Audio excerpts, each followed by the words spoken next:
Добрый день, с вами ведьма Аграфина и мой канал магии и колдовства. Я занимаюсь всеми видами магии, кто меня не знает. А кто знает, тем также привет.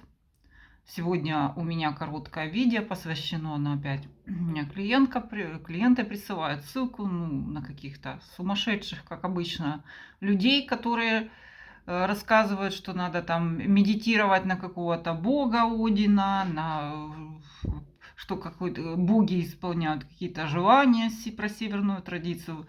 Так вот, и руны, и боги, и все на свете. Еще раз повторяю, все это бред, бред и бред. То есть люди, рассказываю вам, кто такие северные боги, сто раз подумайте, продиагностируйте, чтобы к какому-то ставу или ритуалу приплетать какого-то бога. Вот рассказываю историю. Кто такие северные боги? Очень капризные ребята, очень опасные ребята. Скажем, читая Эду, вот там есть такой эпизод, когда боги построили Мидгард, ну это их, скажем так, город, да, и они решили огородить его в целях безопасности, и им нужен был строитель. И они, Один как администратор, да, главный этого всего дела, позвал Локи. Локи такой на посылках. Кстати, Локи считается богом, ну, аналогом бога строительства, архитектуры, ну, очень странный бог, которому Один поручил это строительство найти строителя. И с одним условием, что не будет привлечен ни один человек. То есть, чтобы никто ничего не знал, как это построено, где, чтобы там люди не шлялись. Вот. Это боги.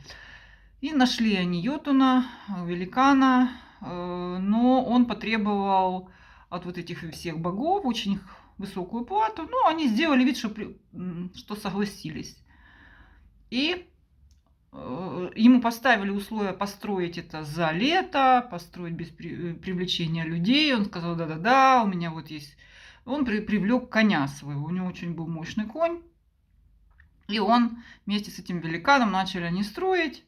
Локи свел, как говорится, строителей богов. Ну, началось строительство, и закончилось это тем, что боги решили не платить этому великану, потому что он не подумал, а что это, не сильно ли дорого?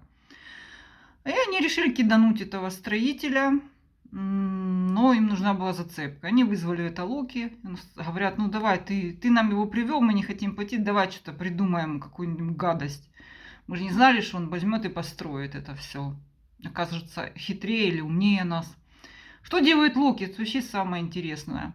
Он прикидывается кобылицей, превращается в кобылицу и отвлекает этого коня, на котором, собственно говоря, и лежало все это строительство, за счет которого все шло это строительство. Ну, представьте, Бог, да, превращается в кобылицу, отвлекает этого коня. Естественно, что великан не может выполнить условия, ну, начинает возмущаться, говорит, что его подставили.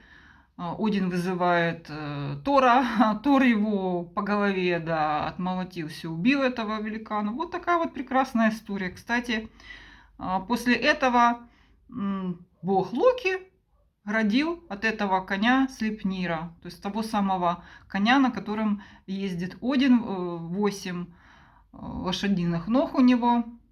И, кстати, этот Локи в перспективе будет Рагнарёк, то есть конец света, и все вот эти дети Локи, кстати, у него все там и змей, и волк, вот это все его дети, этого Локи, они восстанут против этих богов. Вот представьте, какая там каша, какие это боги, и я не представляю, как... Я, например, избегаю, ну, кроме там одного Одина, который еще при каком-то там какой-то логике поддается его поведению. Но люди, даже Фрейя, я еще буду вам рассказывать эти эпизоды, чтобы хорошо подумали, что это не та боженька из христианства, это не та боженька, о которой вы думаете, что это она сидит и ждет, что она сейчас исполнит ваши же пожелания, вы что-то там придумали, хочу так, и так, и так, и эдак. Берите руны, не приплетайте к ним этих богов, потому что если вы попадетесь к этому богу, с вами будет либо то, что с Локи, да, что непонятно, кого родил он вообще еще. Непонятно, кому надо подставлять свое же ИП.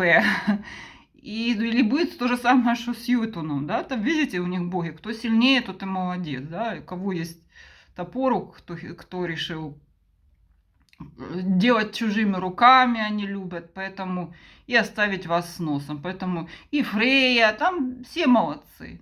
Ну, в общем, заходите на мой канал, я вам это все буду рассказывать. Поищите, хорошо тестируйте, хорошо прибегайте к мантике, если вы вдруг решили, что Бог, как Северный, что-то там решил. Решили, что он вам что-то исполнит. 100 раз подумайте. И не приплетайте этих богов. И вообще не верьте этим людям, сумасшедшим, которые просто, они просто мерят, что баба, и, ну, не собирают каких-то людей неграмотных. И они даже не знают, что такое Эда, что там вообще написано. Северные боги очень опасные ребята. Ну, а я с вами прощаюсь. Заходите на мой канал. С вами ведьма Аграфена. Пока-пока.